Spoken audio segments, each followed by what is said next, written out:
If I were to ask you, or any random person, who was the most brilliant man of the modern era, what would be the answer? The answer, of course, for most people would be Albert Einstein. He is viewed as the man who changed mathematics and the way we perceive the universe.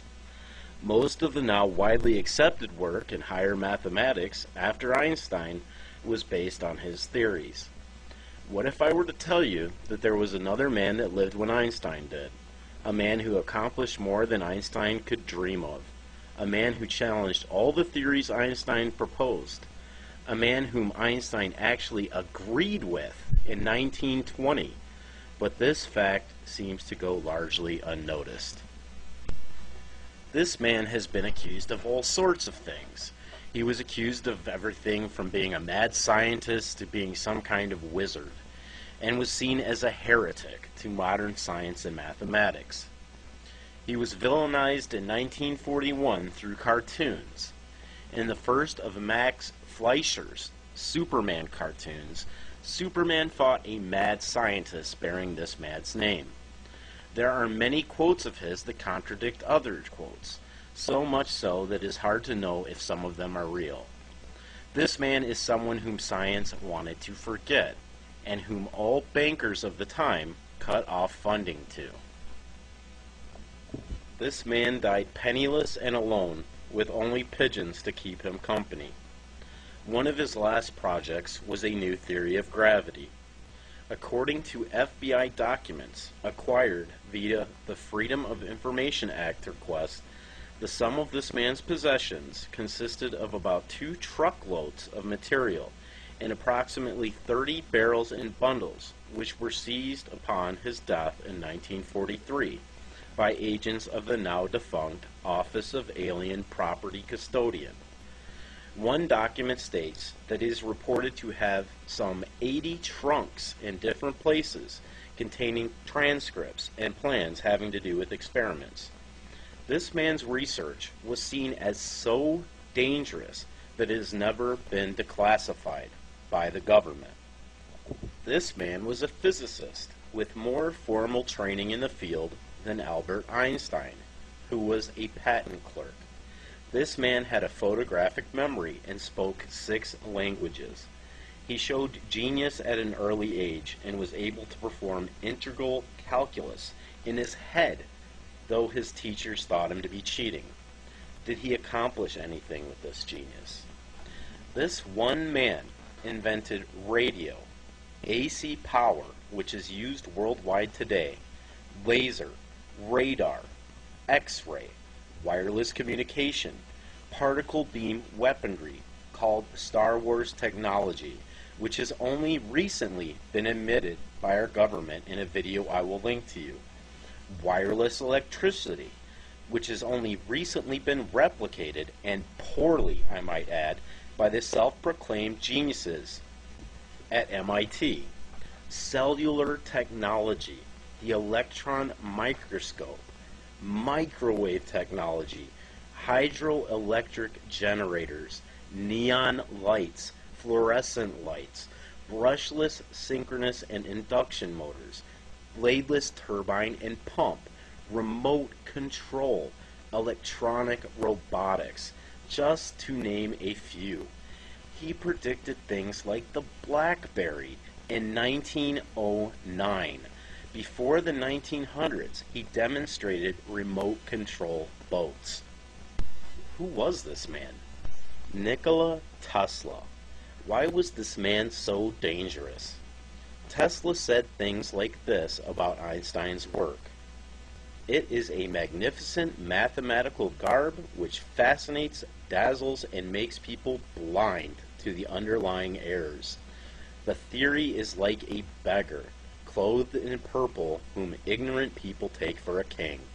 Its exponents are brilliant men, but they are metaphysicists, meaning they deal with the supernatural, rather than scientists.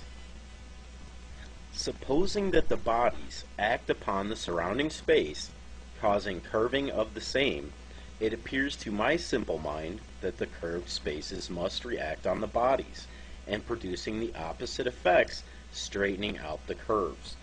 Since action and reaction are coexistent, it follows that the supposed curvature of space is entirely impossible. But even if it existed, it would not explain the motions of the bodies as observed. Only the existence of a field of force can account for the motions of bodies as observed, and its assumption dispenses with space curvature. All literature on this subject is futile and destined to oblivion. So are all attempts to explain the workings of the universe without recognizing the existence of the ether and the indispensable function it plays in the phenomena. My second discovery was a physical truth of the greatest importance.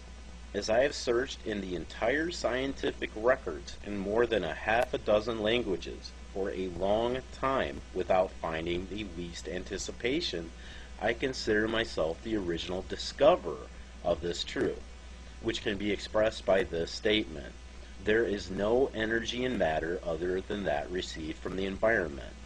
Today's scientists have substituted mathematics for experiments, and they wander off through equation after equation and eventually build a structure which has no relation to reality. Now, what is the ether? Some think of it as a firmament, which our universe exists within.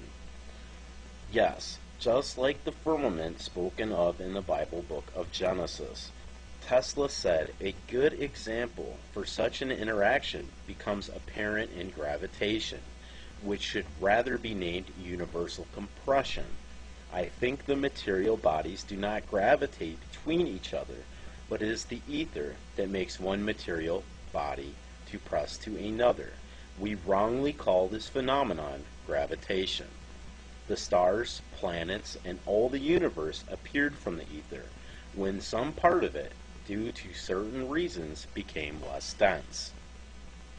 Einstein's theories were based on the non-existence of the ether. What is not presented much in media is that Einstein himself doubted his theories on multiple occasions. In 1920 he said, "But on the other hand, there is a weighty argument to be adduced in favor of the ether hypothesis. To deny the ether is ultimately to assume that empty space has no physical quality whatsoever. The fundamental facts of quantum mechanics do not harmonize with this view." Recapitulating, we may say that according to the general theory of relativity, space is endowed with physical qualities. In this sense, therefore, there exists an ether. According to the general theory of relativity, space without ether is unthinkable. For in such space, there not only would be no propagation of light, but also no possibility of existence for standards of space and time, measuring rods and clocks, nor therefore any space-time intervals in the physical sense. Media presents the idea of Einstein-based mathematics as fact. We are told that this is concrete and that the entire scientific community is in total agreement. This could not be farther from the truth. In fact, calling it mathematics at all is misleading. These are theories with no absolutes. There are two divided camps, one that believes there is an ether and one that doesn't. All we are presented with on television is the theories that rely on no ether existing and then replacing the ether with things like dark matter to try to make all the theories work. So what is modern science? The belief in theories based on a man whom doubted his own theories, which incorporate dark matter, which these scientists are not even sure exists. What am I trying to say here? Science does not give you or have all the answers. When you hang on every word of people like Stephen Hawking, know that there are many people whom are just as brilliant who completely disagree with them. Now back to Nikola Tesla's life. What kind of man was Nikola Tesla? Tesla is best known for the War of the Currents against Thomas Edison, who was a Freemason. Tesla initially worked for Edison. Edison promised him money for work that Tesla did, but refused to pay him.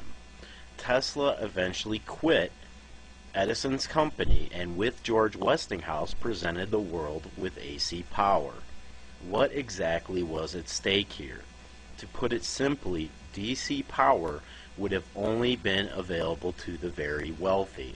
It was expensive and required much more equipment between distances.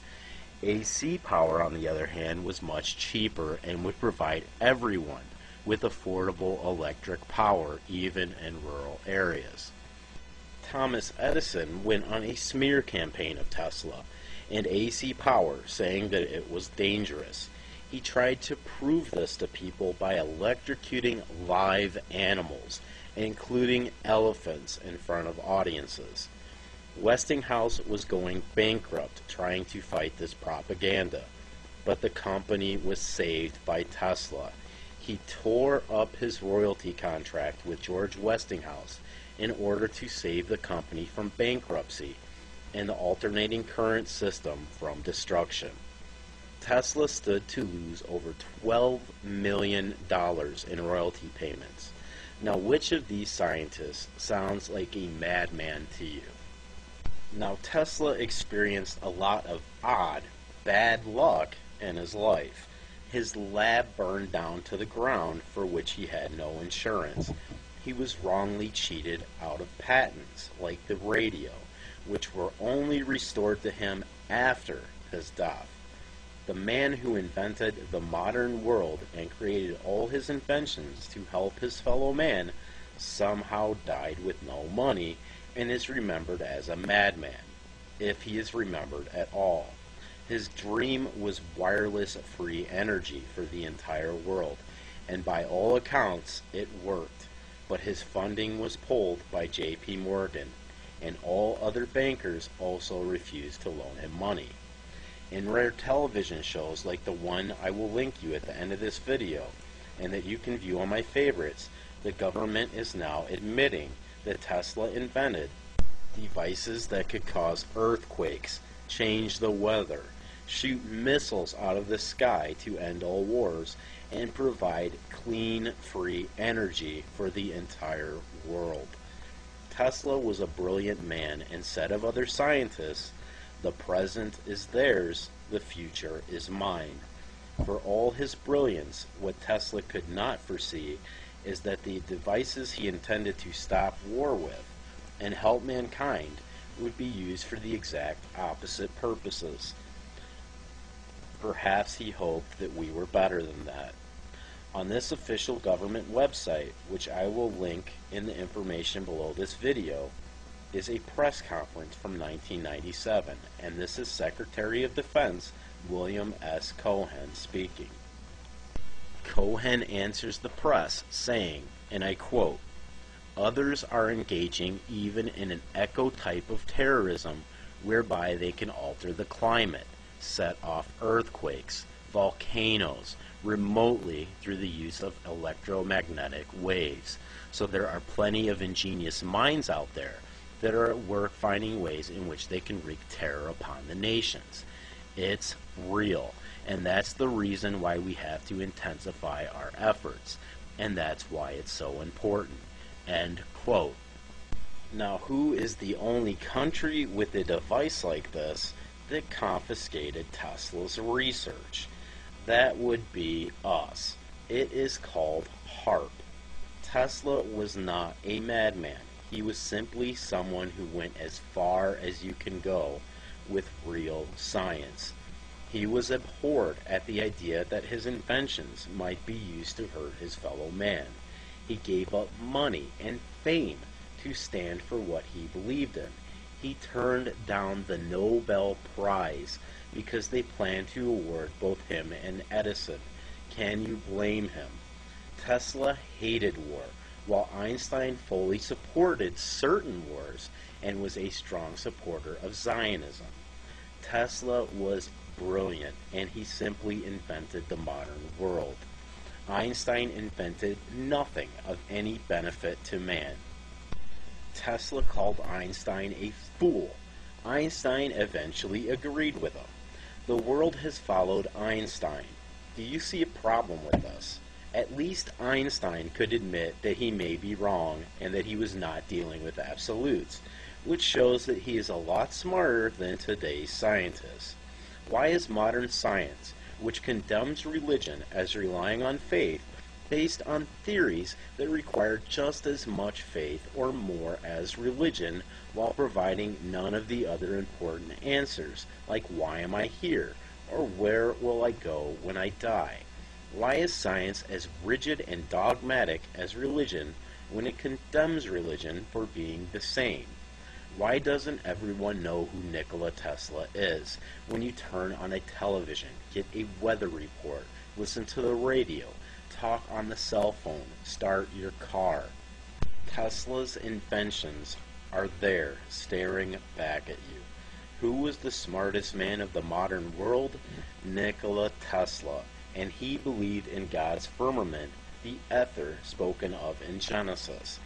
Maybe you should look into it as well.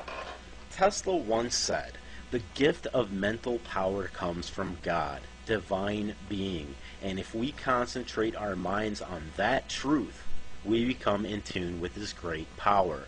My mother had taught me to seek all the truth in the Bible." At the end of this video, I will link one of the TV specials that is aired on Nikola Tesla. Is everything in it, as far as Tesla's personal life, correct? Doubtful. They can't bury all the truth, though, and multiple cases of generosity by Nikola Tesla. They claim that free energy would have led to mind control. Just like Edison said that AC power was dangerous, they claim that Tesla himself canceled the Wardenclyffe project, which is a bold-faced lie. What they can't hide is that Tesla's inventions worked, and he intended for them to benefit man. You could not put a meter on free energy, though, and there was and is a lot of money in natural fuels for a few of the world's elite who own the companies that would profit off them. To think that things like the Gulf oil disaster need never have happened is very sad indeed. To think that the entire world thinks that Einstein and his disciples have it all figured out is even sadder. A patent clerk who invented nothing against a man who invented modern technology and gave credit to God. We chose the patent clerk whose theories have gone a long way in undermining God. All the while, Einstein kept occult Kabbalah literature on his work desk and practiced alchemy. And the scientists who scoff at God work with technology that Tesla invented. Sad. Very sad indeed. Where others claim to invent, Tesla would say he discovered things that were already there.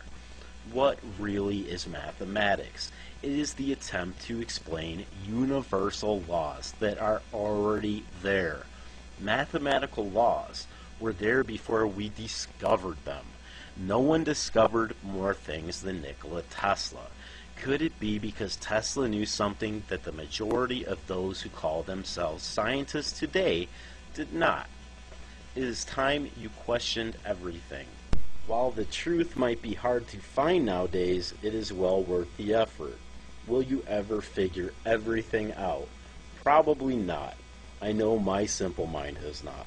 But you will have enough information to make a choice and support an educated decision. Why is all this information coming out now? To me, it is very simple. It was promised to us. Matthew 10:26 says, "So do not be afraid of them. There is nothing concealed that will not be disclosed, or hidden that will not be made known. What I tell you in the dark, speak in the daylight. What is whispered in your ear, proclaim from the rooftops."